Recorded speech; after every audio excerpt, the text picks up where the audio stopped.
Olá, mulher linda, sábia e que edifica o lar. Eu sou Eliane Cristine e estamos lendo o livro Tempestade da Alma, de Sheila Walsh. Esta leitura foi autorizada. Para a aquisição do livro, entre em contato com a editora Thomas Nelson.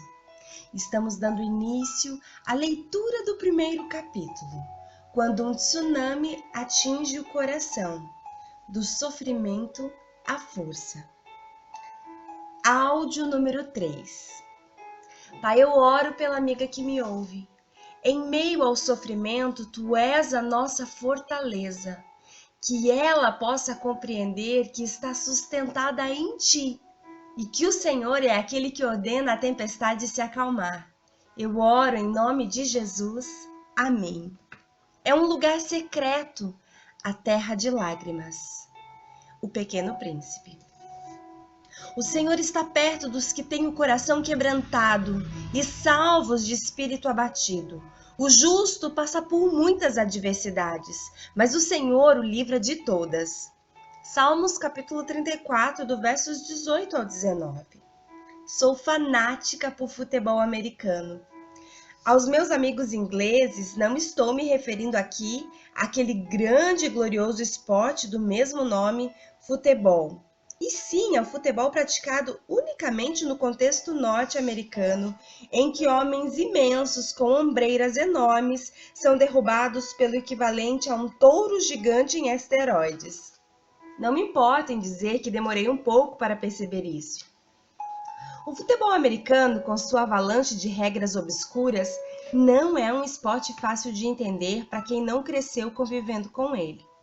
Quando morei em Virginia Beach, amigos me perguntaram se eu gostaria de ir de carro com eles até Washington para assistir aos jogos de um determinado time, só para depois me pedirem para ficar em casa ou parar de fazer tantas perguntas.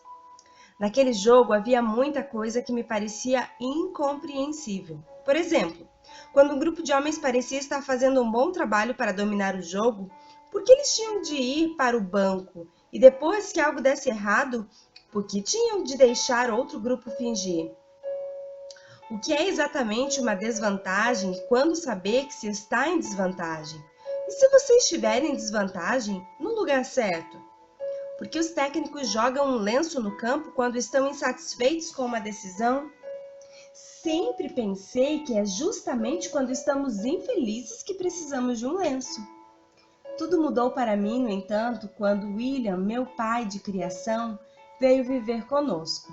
Sua presença paciente e inteligente em nossa casa me mostrou o caminho através do labirinto de regras até a terra mágica, que está um pouco além do conhecimento britânico. Toda segunda-feira à noite, William e eu nos sentávamos lado a lado e ele conversava comigo sobre a disputa semanal do NFL. Além de responder corajosamente a minha saraivada de perguntas.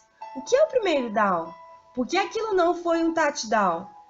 Por que tanto spandex? Ele tinha uma paciência e um conhecimento infinito. Durante os 2 anos que vivemos com ele antes de sua morte, ele transmitiu suas ideias para mim.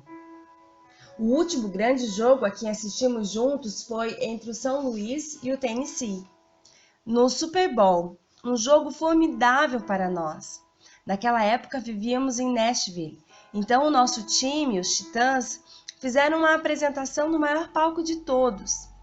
E antes do jogo fiz uma pesquisa rápida e descobri que o Rams não ganhava um Super Bowl desde 1952. Isso por si só já nos deu mais do que mera confiança, na verdade nos deu uma confiança imbatível. Desde então, o jogo entrou para a história do esporte como um clássico, mas não pelos motivos esperados. William foi checar a televisão para ter certeza de que estava tudo bem com ela. Também tinha montado um backup na entrada da cozinha. Preparei os petiscos indispensáveis, então o grande momento chegou. Nós ficamos colados no aparelho, hipnotizados por cada partida. No primeiro tempo, os Rams fizeram 9-0. Mas nós nos recusamos a desanimar. Aquilo era menos que um touchdown e um gol de campo. Não se preocupe, Pop, disse ele. Somos conhecidos como um time de segundo tempo. O segundo tempo nos fez prender nossa respiração. Os times trocaram pontos, mas os Titãs chegaram mais perto. Faltando 6 segundos para terminar o jogo e com os Rams ainda na liderança por um touchdown. Os Titãs pegaram a bola. 6 segundos podem não parecer muito, mas no futebol americano é tempo suficiente para ocorrer o tipo de milagre pelo qual todo torcedor obstinado anseia fervorosamente. Os Titãs alinharam-se na linha de 10 jardas. Steve McNair lançou a bola para Kevin Dawson na linha da primeira jarda. A vitória parecia tão próxima que eu podia sentir o cheiro dos fogos.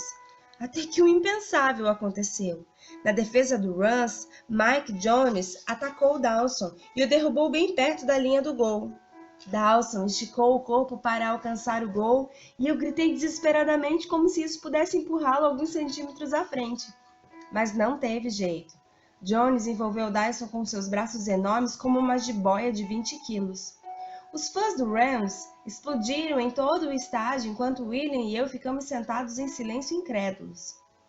Jamais esquecerei aquele momento nem o olhar no rosto de William, quando ele se voltou para mim com toda a angústia existencial de um ator interpretando Shakespeare e disse: "Você acabou de presenciar um dos momentos de maior sofrimento da história."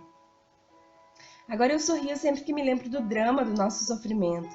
Reconheço a fraqueza com que usamos essa palavra em nossa cultura para descrever circunstâncias completamente diferentes. Nós a empregamos para coisas de pouco peso, como: que sofrimento ter seus sapatos preferidos comido pelo cachorro. Que sofrimento por terem descontinuado sua cor de batom preferida. Que sofrimento por seu personagem favorito ter morrido naquela série de televisão. Nossa cultura usa excessivamente a palavra sofrimento. Ela se tornou tão comum como a chuva em São Paulo ou um discurso de um político. Mas a realidade é que o sofrimento é profundo, real e muitas vezes inesperado, como uma tempestade que chega sem avisar.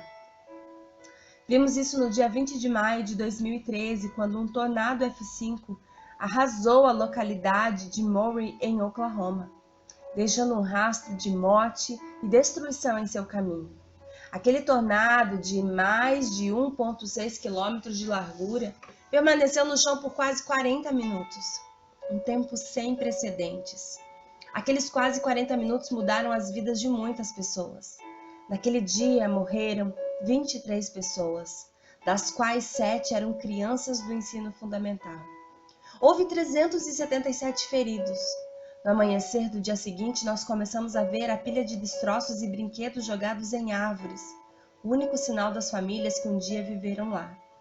Minha primeira resposta foi ajoelhar e orar, clamando a promessa do salmista Davi para aqueles cujos corações e vidas foram devastados. O Senhor está perto dos que têm o coração quebrantado e salvos de espírito abatido. Salmo capítulo 34, versos 18. Uma equipe de voluntários uniu forças com o maravilhoso ministério dos Samaritan's Purse, uma agência internacional de ajuda. E nós fomos de carro para lá a fim de nos ajuntarmos à equipe de limpeza. Embora eu tivesse assistido a uma ampla cobertura da tragédia pela televisão, nada havia me preparado para o que via naquele dia. Parecia que tinha lançado uma bomba atômica. Fileiras e mais fileiras de casas tinham sido totalmente destruídas. Era nosso trabalho limpar os destroços, tijolo por tijolo, e orar para que, de algum modo, conseguíssemos encontrar aqueles itens insubstituíveis e devolvê-los para as famílias que um dia chamaram de casa aquela pilha de lixo. Elizabeth nos pediu para ajudar a encontrar as joias da mãe. Unimos forças com as de um pai de um veterinário do exército que procurava as medalhas de seu filho. Nós encontramos 2. Repetidas vezes ouvíamos a mesma expressão, sem salvação.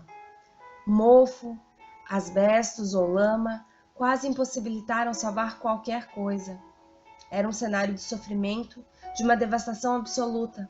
Ao final daquele dia, nós tivemos o privilégio de passar um tempo com um dos homens que tinha perdido tudo. E aquela fundação deu àquele homem uma Bíblia, que fora assinada por todas as voluntárias, e nós oramos por ele. Nós tínhamos ido lá para servir aquele homem e aos demais que foram afetados pela tempestade, mas foi ele que nos deu um presente incrível. Ele nos contou que algumas semanas antes do tornado chegar, tinha ido ao parque temático no Texas com algumas das crianças da terceira série do seu grupo de jovens. Na volta de carro para casa, ele conversou com os meninos sobre o dia que tiveram e a conversa eventualmente seguiu para a fé em Cristo. Um dos meninos deixou bastante claro para ele que na semana anterior ele tinha colocado sua confiança em Jesus e nada poderia abalar aquilo. Esse menino foi um dos 7 alunos da terceira série que perderam a vida no tornado. Formando um círculo e orando com lágrimas escorrendo por nossos rostos sujos, agradecemos a Deus pela verdade de que, embora a terra tivesse tremido naquele dia naquela cidade, aquele menino tinha ido dos braços de uma família que o amava para os braços de um pai que lhe daria as boas-vindas em casa. Então oramos pelas famílias daquelas 7 crianças, pelos corpos que elas sabiam estar naquele momento irreconhecíveis. O significado central do sofrimento indica uma perda inimaginável. Uau! Deus tremendo! Qual é o sofrimento que tem atingido a tua vida? Não há dor que o nosso Deus não seja capaz de sanar, de curar, de restaurar. Ele é o bálsamo de cura. Qual é o sofrimento que tem assolado a tua alma? É um sofrimento ou são pequenas tristezas? Mas se é um sofrimento, se ele é devastador, o Senhor tem poder para colocar as mãos dele e te levar do sofrimento à força. Ele é a tua fortaleza. Um grande beijo e até o próximo áudio.